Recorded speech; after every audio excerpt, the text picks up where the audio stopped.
Police in New York City now say the man who attacked a group of cops with a hatchet was radicalized by jihadi videos. You can see that attack right there in this video. And in Canada, the gunman who stormed Parliament told his mom he wanted to go to Syria to fight. So let's bring in ABC's chief foreign affairs correspondent, Martha Raddatz, who's in Washington this morning, hosting This Week. Martha, good morning. Do we know enough to say that the attackers in the U.S. and Canada were specifically motivated by ISIS? And if so, why is ISIS seemingly more successful at inspiring these lone wolves than, say, al-Qaeda?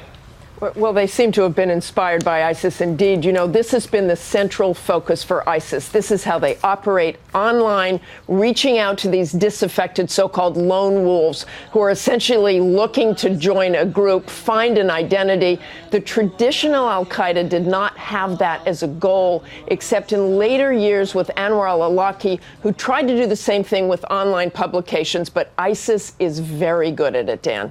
Unfortunately. What, if anything, can be done to stop this kind of thing?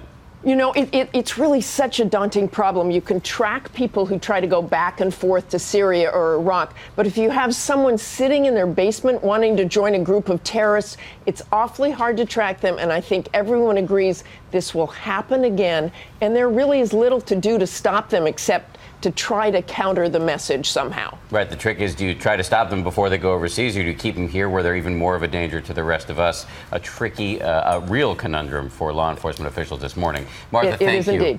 And we should say that Martha has a big show this morning. She'll be talking about homegrown terrorists, Ebola in America, and, of course, the upcoming midterm elections. That's later this morning, right here on ABC on This Week.